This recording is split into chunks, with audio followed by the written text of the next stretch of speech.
Thank you very much.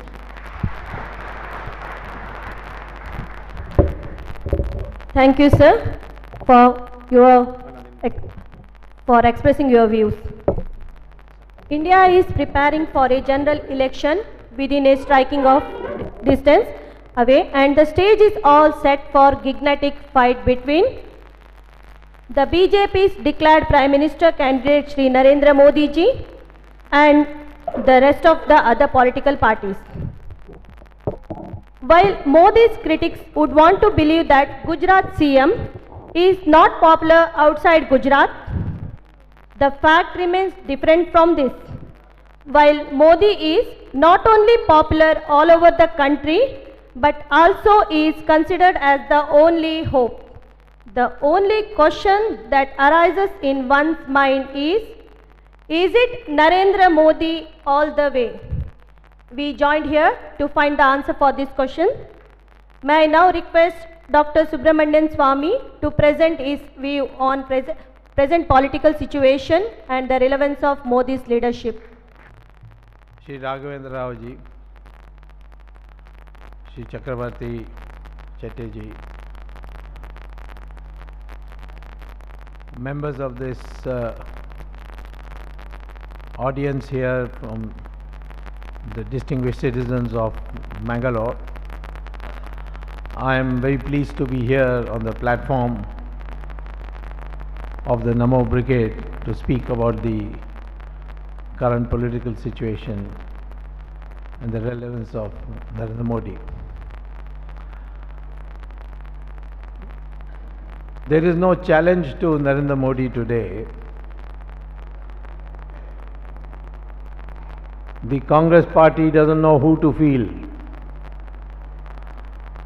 Of course, Ms. Sonia Gandhi wants his son, but his IQ is so low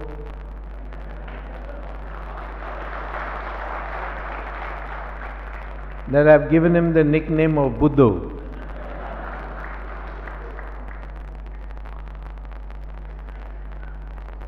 I know much about him because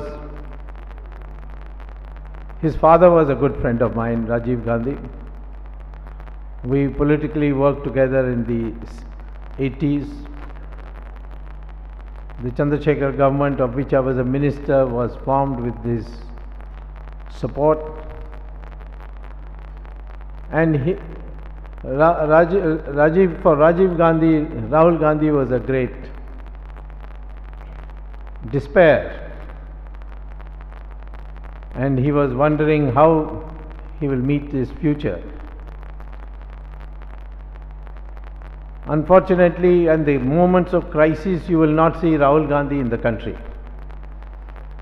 And the great tragedy of December 16th last year, the Nirbhaya horrible rape took place. He was nowhere in the scene. He was abroad. He was having a New Year's party, even though it was not New Year at that time, but he was having an extended New Year's party. So I don't think there is any challenge to Narendra Modi. And I've known Narendra Modi since 1972, when he was in the Vidyarthi Parishad, and later during the emergency we moved together in the state of Gujarat. I was underground at that time, but in Gujarat because there was a Janata Morcha government, therefore the police could not arrest, the government of India could not impose its will on the Gujarat government. And after that I have watched him, I've seen him perform as a chief minister. He has produced a high growth rate for the economy of Gujarat, which is in excess of 10%. If he can replicate it to the whole of India for 5 years, India will become a developed country in 5 years if we grow consistently year after year at 10% per year, and Narendra Modi can do that. That is why I think his leadership is relevant. Today, our current political situation is in 5 dimensions. First is the dimension of corruption, the extraordinary corruption in our country. The second dimension is the collapsing economy. The third dimension is the national security threats of the country and the national reputation of the country. The last couple of days we have been seeing on TV the way a diplomat, what diplomat? Deputy Consul General of the Government of India based in New York, how she has been treated. Earlier on we saw that our soldiers, Pakistani soldiers, crossed the border, caught hold of our unsuspecting soldiers and cut their head and displayed it. It was taken back to Pakistan. We have been, our people have been kicked in China. We don't seem to have any respect now in the world for a country of 120 crore, 1.2 billion people. Therefore, we have to consider what is to be done and how the leadership of Mr. Narendra Modi will make the difference. This is what I propose to tell you. We are today suffering international isolation. Nobody is supporting us on Kashmir. Bangladesh is infiltrating into our country. Our temples are being broken in Malaysia and Kazakhstan and Guyana. So we see all around the country is today going down. It was a country which we put on in the 1990 when I was a commerce minister, later on held a ministerial rank position in the Narasimha Rao government. We put the government on the track from 3.5% per year growth rate to 9% growth rate. And today the government has brought it down to 4.5% growth rate. So how do we correct all this? Take the question of corruption. Look at the magnitude of the problem. Indian politicians and businessmen and civil servants have taken money out of this country collected through corrupt means, through the Hawala route, and deposited in secret banks or in secret banking countries abroad such as Switzerland, Isle of Man, Cayman Island, Macau in China. And how much have they deposited? They have deposited 120 lakh crore rupees. Not 120 crore rupees, 120 lakh crore rupees. How many zeros is that? 12 zeros. So, all this is your money. And what does this number signify? The total income tax revenue of the government of India is only 2 lakh crore rupees. And you got 120 lakh crores abroad. If you bring that money back, you don't have to pay income tax forever. Anyway, I am in favor that if a BJP government comes to power in 2014, we should abolish income tax. It's a useless tax. What happens to this black money? Some of it is sent abroad. The government of India also brought in a new financial derivative called participatory note. Every newspaper is afraid to write about it, because if you write about it, people will raise voices, and that they don't want, because big people are purchasing what is called as a participatory note. What is a participatory note? I take my money through Dubai, through the Hawala, send it to Switzerland. There I withdraw the money in dollars. I put it in a sack, take it to Morgan Stanley or US Fidelity Investments, the counter, and put this sack of dollars and say, give me participatory note, and here is my Indian passport. Why Indian passport you have to show? Because no other country in the world permits participatory notes. Only India does. So they give you a piece of paper. Supposing you put $10 million, they'll give you a piece of paper in which only $10 million is written. No serial number, no name. And that participatory note is handed to you. You bring it to India. It's legally permitted to bring it to India. No questions asked where you got the money. You give it to photocopy to Reserve Bank, and Reserve Bank will give you a receipt, and with that you go to the stock market, and the profit you make the difference. You take that money to the Reserve Bank and tell the Reserve Bank that I have earned this through participatory notes. Then under the law passed by the UPA government, Reserve Bank has to give you dollars for that rupees, and you take all these dollars and go back abroad and put it in your account after having earned something. Previously, you could not earn any money you kept in Switzerland banks, because Switzerland banks never gave interest. They put a service charge on you. You have to pay a 2% service charge. Now they are earning 25, 30% on the stock market on black money. And what happens in the stock market? It starts going up and down, up and down.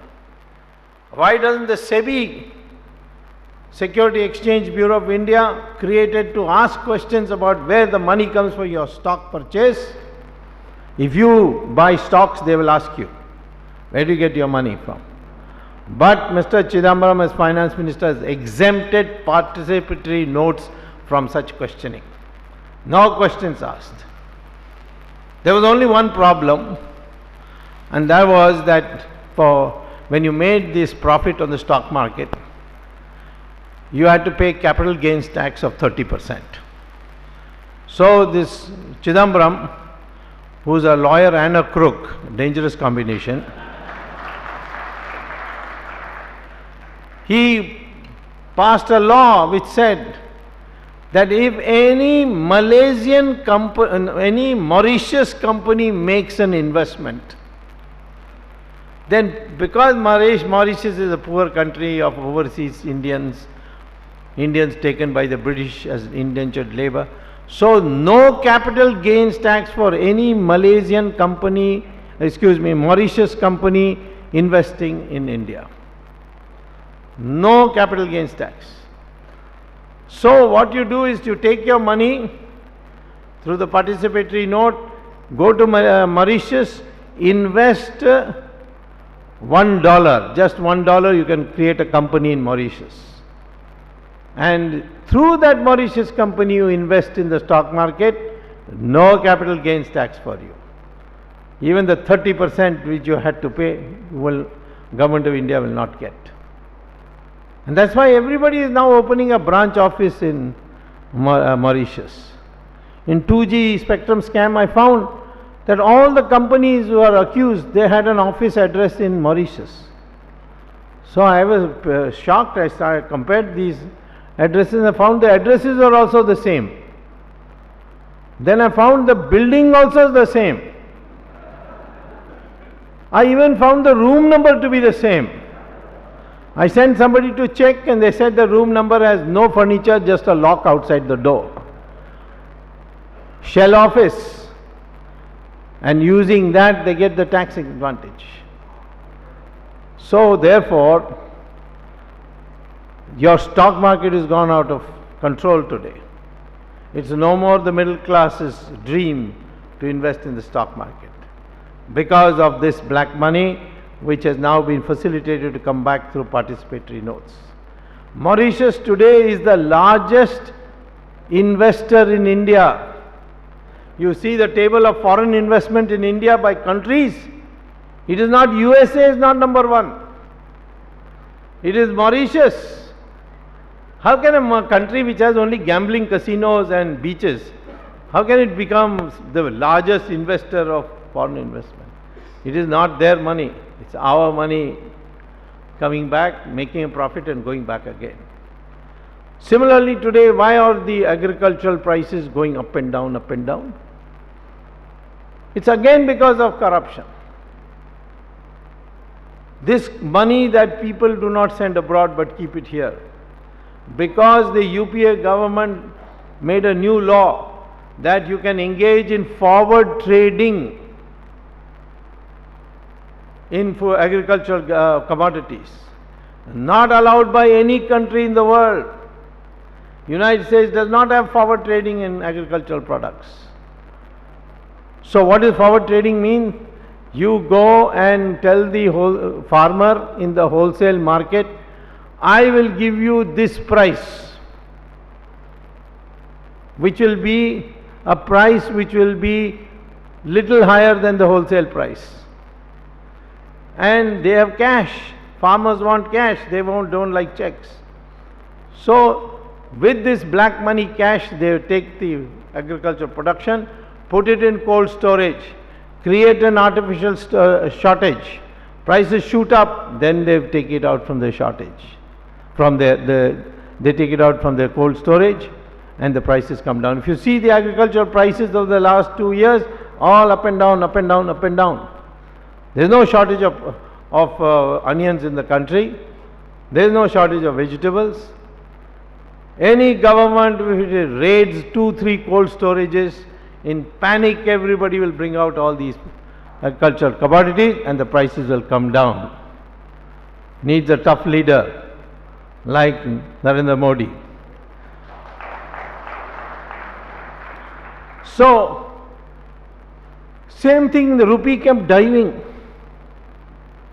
38 rupees, 45 rupees, 55 rupees, 65 rupees, 70. What happened? Everywhere else in the world, dollar is coming down. But India is the only country where dollar is going up. Magic. So I examined what happened. People are saying this problem, that problem, uncertainty, investment, this, that. The real reason was that two important persons, one a son and another a son-in-law, were engaged in short selling of the rupee, which is called forward trading also. Short selling is forward trading. The son-in-law's name is Robert Vadra. He was sitting in Dubai. And the son was Karti Chidambaram, a bigger crook than his father. He was sitting in Singapore. And they were telling people, give us your dollar today. That time the price was 55. I will return it to you at 57. So, dollar is not yours. You take it from somebody. He is very happy because in 2 days he says, I'll give you, instead of, you'll pay me, it's worth 55 today, but he's ready to pay 57 in 2 days' time. Fine, give it to you. He's after all son of finance minister or son-in-law of Sonia Gandhi. So they give it. Both these people use their influence to see that the Reserve Bank does not take any steps by which the rupee will come down from 55 to 50. If it does, they are finished. Because they have contracted to pay 57 rupees and the price has gone to 50 rupees. So they convert their dollars into that, they will make losses. So the finance minister tells the Reserve Bank governor, no open market operations. What could the Reserve Bank governor have done? to control the fall of the rupee price, take out out of $277 billion reserves, he could take out $30 billion, put it in the market, price of rupee will go up and dollar value will come down. But he didn't do it. And so the price went up of the dollar, and the rupee was selling at 58. This man got the thing at 55, paid him 57 and made a profit of 1 rupee per dollar. And in millions of dollars, he naturally will make crores of rupees. I wrote a letter to the Prime Minister that this son of Mr. Chidambaram is sitting in Singapore and the son-in-law is sitting in Dubai. They are both doing this. It's illegal. Have them arrested. Of course, our Prime Minister hasn't got the guts to arrest them. But he passes on all my letters. He passed on my letter to the Reserve Bank. Panic. Both the son and son-in-laws came back running to India, and the rupee has stabilized at 65 rupees. This is how it is done.